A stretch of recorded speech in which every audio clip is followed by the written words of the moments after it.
Hey everyone, welcome back to my channel. நான் Monica Bhaskar. நான் book related videos பண்ணிட்டு இருக்கேன். It can be in any genre, fiction, non-fiction, romance, thriller, it can be any. So without getting delay, let's get into review. So நான் இன்னைக்கு என்ன book review பண்ண போறேன்னா, இந்த ஆத்தருக்கு ஒரு இன்ட்ரோவே தேவையில்லை. பிகாஸ் இந்தியன் கவர்மெண்ட் கிட்ட இருந்து ஒரு பெரிய நிறைய அவார்ட்ஸ் வாங்கிட்டே இருந்தாரு. அவர் யாருன்னா, it's none other than Ruskin Bond. அவரோட புக் தான் நம்ம இன்னைக்கு ரிவ்யூ பண்ண போறோம். புக்கோட name escape from Java and other tales of danger.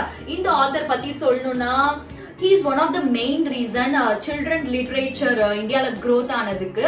அது மட்டும் இல்லாம வந்து இந்தியன் கவர்மெண்ட் அவருக்கு வந்து பத்மபூஷன், பத்மஸ்ரீ இது மாதிரி நிறைய அவார்ட்ஸ் அவருக்கு கொடுத்திருக்கு. அவர் எழுதாத ஸ்டோரிஸ் அந்த ஜான்ராவே இல்ல.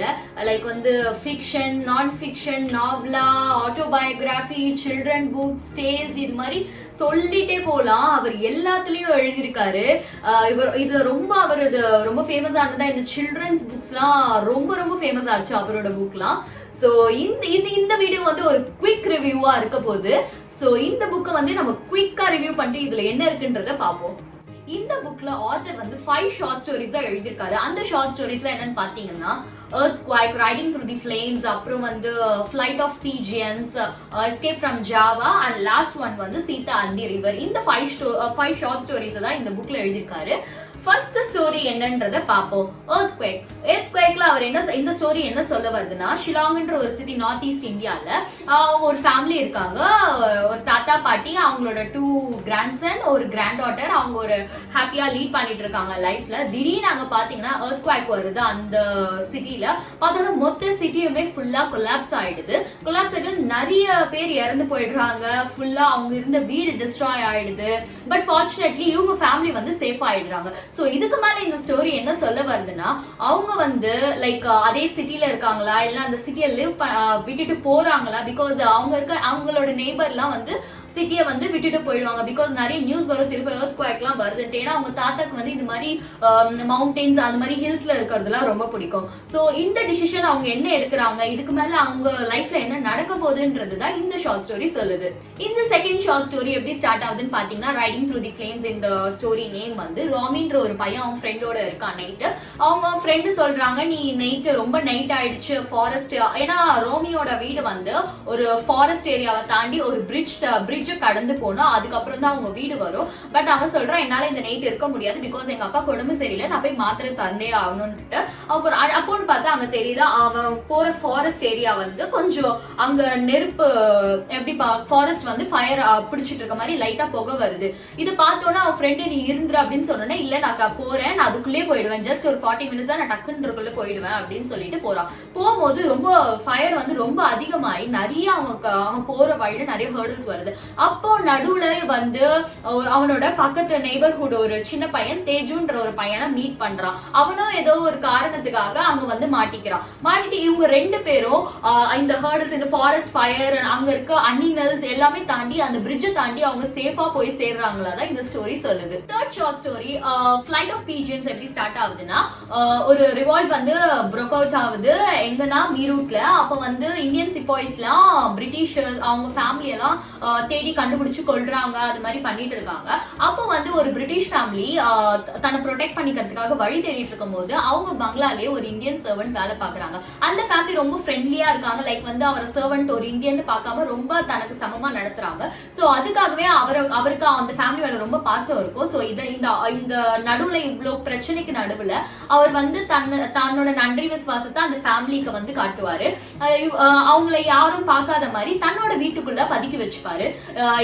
அவங்களுக்கு எதுவும் நடக்காம பாத்துக்கிட்டு எல்லாமே. சோ இதுக்கு மேல என்ன நடக்குது, கண்டுபிடிச்சா என்ன நடக்கும்ன்ற மாதிரி தான் இந்த ஸ்டோரி அடுத்தபடியா நீங்க படிச்சா உங்களுக்கு தெரியும். Fourth short story escape from Java எப்படி ஸ்டார்ட் ஆகுதுன்னு பாத்தீங்கன்னா, ஒரு அப்பாவும் பையனும் ஜாவான்ற ஒரு ஐலாண்ட்ல இருக்காரு. அந்த ஐலாண்ட் எங்க இருக்குன்னா இந்தோனேஷியால. அந்த டைம்ல வந்து ஜாப்பனீஸ் வந்து பாம்பு டிராப் பண்ணி எல்லா கண்ட்ரீஸ்லயும் பண்ணிட்டு இருக்காங்க. சோ இவங்க வந்து ஜாவாலையும் வரப்போறாங்கன்னு தெரிஞ்சு அந்த அப்பாவும் பையனும் எப்படியாவது தப்பிக்கணும்னு நினைச்சு எங்கேயாவது போகணும் அப்படின்னு சொல்றாங்க. பிகாஸ் இதுக்கு மேல இந்த பிளேஸ் சேஃப் இல்லைன்னு சொல்லிட்டு அவங்க என்ன பண்றாங்க, நம்ம வந்து மும்பைக்கு போயிடலாம், மும்பைல இருந்து கொஞ்ச நாள் வந்துட்டு அப்புறம் இங்கிலாந்துக்கு போகலாம் அப்படின்ற மாதிரி ஒரு பிளான் வராங்க. அங்க வந்து அவங்க சீ பிளேன்ல தப்பிச்சு போறாங்க. சீ பிளேன்ல தப்பிச்சு போகும்போது அவங்க கூட சில பேரும் இருக்காங்க. அப்போன்னு பார்த்தா அந்த சீ பிளேன் ரொம்ப பழசுனால நடுவிலே உடஞ்சு போயிடுது. உடஞ்சு போய் எல்லாம் லைஃப் ஜாக்கெட்ல ஒரு போட்ல மட்டும் இருக்காங்க. சோ இதுக்கு மேல அவங்க எப்படி சர்வைவ் ஆனாங்களா இல்லையா, அதுக்கப்புறம் அவங்க மும்பை போனாங்களா இல்லையான்றதை இந்த 4th ஷார்ட் ஸ்டோரி சொல்லுது. இந்த 5th ஷார்ட் ஸ்டோரி சீதா அந்த ரிவர் எப்படி ஸ்டார்ட் ஆகுதுன்னு பாத்தீங்கன்னா, சீதான்ற ஒரு சின்ன பொண்ணு அவங்க தாத்தா பாட்டியோட ஒரு ஐலாண்ட்ல இருக்கா. அந்த ஐலாண்ட்ல யாருமே இல்ல, அவங்க மட்டும் தான் இருக்காங்க. ஒரு ரிவரை தாண்டி தான் சிட்டிக்கு போற அளவுக்கு இருக்கு. சோ எது வாங்கினாலும் அவங்க அந்த ரிவரை கடந்து போட்ல போயிட்டு தான் வாங்கணும். சோ திடீர்னு அந்த பாட்டிக்கு ரொம்ப உடம்பு சரியில்லாம போயிடுது. அவங்க தாத்தா சொல்றாரு, உங்க பாட்டிக்கு வந்து ஒரு நல்ல ட்ரீட்மெண்ட் வந்து சிட்டில தான் கிடைக்கும். சோ நீங்க தனியா ஒரு 2 டேஸ் நாங்க அதுக்கப்புறம் வந்துடுறோம்னு சொல்றாங்க. சீதா தனியா 2 டேஸ் இருக்கும் போது திடீர்னு அந்த ரிவர் அவங்க வீட்டு பக்கத்துல இருக்க ரிவர்ல வந்து திடீர்னு ஃப்ளட் வர ஸ்டார்ட் ஆயிடுச்சு. அவ தன்னை காப்பாத்திக்கிறதுக்காக பக்கத்துல இருக்க ஒரு பெரிய மரத்துல போய் அவ உட்காந்துக்கு, சின்ன வயசுல இருந்தே அவள் வரதுனால அந்த மரத்துல நிறைய தடவை ஏறி இருக்கா. இவளுக்கு என்ன பண்றதுன்னு தெரியாம இருக்கும் போது திடீர்னு ஒரு பையன் வந்து போட்ல வந்து அவளை காப்பாத்துறான். அந்த பையனோட பேர் விஜய். இவங்க 2 பேரும் அந்த ஃப்ளட்ல இருந்து எப்படி தப்பிக்கிறாங்க, அவங்க தாத்தா பாட்டிக்கு என்னாச்சு, பிகாஸ் இந்த ஃப்ளட் வந்து இங்க மட்டும் ஐலாண்ட்ல மட்டும் இல்லாம சிட்டிலயும் நிறைய இடத்தையும் டிஸ்ட்ராய் பண்ணிருக்கு. சோ இந்த ஸ்டோரி வந்து இதுக்கப்புறம் அவங்க தாத்தா பாட்டி கண்டுபிடிச்சாங்களா, இவங்க 2 பேரும் என்ன ஆனாங்க அப்படின்ற மாதிரி இந்த கதை கொண்டு போகுது. சோ நான் இப்போ சொன்ன 5 ஷார்ட் ஸ்டோரிஸ் தான் இந்த ஹோல் புக். நான் முன்னாடி சொன்ன மாதிரி தான் it's gonna be a quick review. So என்னோட பழைய வீடியோஸ்ல இருக்க மாதிரி characters what I like about this book அது மாதிரி இருக்காது. பிகாஸ் இது ஒரு ஷார்ட் ஸ்டோரிஸ், இது அவ்வளோ எலாபரேட் பண்றதுக்கு இல்லை. இது ஒரு ஸ்நாக் ரீட் மாதிரி, கண்டிப்பா ஒரு டக்குன்னு ஒரு டீ பிரேக்ல படிக்கிற மாதிரி. நெக்ஸ்ட் வந்து உங்களுக்கு ஒரு ஸ்ட்ரெஸ் போயிட்டு இருக்குன்னா அதுல இருந்து டக்குன்னு ஒரு ரிலீஃப் ஆகிறதுக்கு ஒரு ஷார்ட் ஸ்டோரி படிக்கிற மாதிரி தான் இந்த புக் இருக்கும். இந்த புக்ல ஒரு காமனா பாத்தீங்கன்னா எல்லா ஸ்டோரிஸ்லயும் ஒரு டிசாஸ்டர் நடக்குது. ஒரு எர்த்குவேக்கா இருந்தாலும் சரி, அப்புறம் வந்து ஜாப்பனீஸ் வந்து பாம்பு டிராப் பண்றதா இருந்தாலும் சரி, நெக்ஸ்ட் ஃபயர் வந்து ஃபாரஸ்ட் ஏரியால வரதும் சரி. ஸோ ஒரு டிசாஸ்டர் இருந்தோம் அந்த ஃபேமிலி வந்து தன்னை ரெக்கவர் பண்ணிக்கிறாங்களா இல்லையான்றது தான் இந்த ஹோல் ஸ்டோரி. ஒன்னிடத்துலயும் ஒரு இந்த ஆத்தர் வந்து ஒரு காமன் திங்கா வச்சிருக்காரு. இந்த ஸ்டோரி வந்து ரொம்ப ஃபன்னா இருந்துச்சு. ஆத்தரோட ஹியூமர் சென்ஸ் நிறைய இருக்கு இந்த ரைட்டிங்ஸ்ல. ஸோ அதெல்லாம் பார்க்கும்போது சில இடத்துல உங்களை சிரிக்க வைக்கும். அது மட்டும் இல்லாம நம்மளுக்கே சில இடத்துல பயம் வரும். நம்மளுக்கு இது மாதிரி ஒரு நேச்சுரல் டிசாஸ்டர் வந்துச்சுன்னா நம்ம எப்படி ரியாக்ட் பண்ணுவோன்றது இந்த புக் சிந்திக்கவும் வைக்கும். ஸோ இதை வந்து கண்டிப்பா இதுக்கு நான் எவ்வளவு ரேட்டிங் தருவேன்னா, கண்டிப்பா it deserves a 5 out of 5.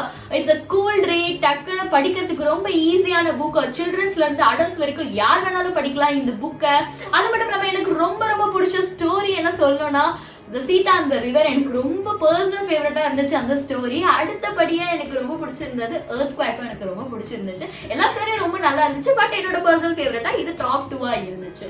So thank you guys for வாட்சிங். இந்த ஸ்டோரி உங்களுக்கு இந்த ரிவ்யூ உங்களுக்கு பிடிச்சிருந்துச்சுன்னா லைக் பண்ணுங்க, ஷேர் பண்ணுங்க, கமெண்ட் பண்ணுங்க, மறக்காம சப்ஸ்கிரைப் பண்ணுங்க. இந்த புக்கு நீங்க ஆல்ரெடி படிச்சிருந்தீங்கன்னா உங்க ஃப்ரெண்ட்ஸ் யாருக்காவது ரெக்கமெண்ட் பண்ணுமா, இல்ல உங்க கேங்ல யாராவது ரஸ்கின் பாண்ட் ஃபேன் இருந்தா அவங்களுக்கு இதை ஷேர் பண்ணுங்க. நீங்க என்ன இன்ஸ்டாகிராம்லயும் ஃபாலோ பண்ணலாம். Link in description. அதுக்கப்புறம் நிறைய பேர் சொன்னாங்க இன்ஸ்டாகிராம்ல நான் கொஞ்சம் ஆக்டிவா கண்டிப்பா இருக்கேன். கண்டிப்பா நான் இருப்பேன், sure. So thank you guys, by.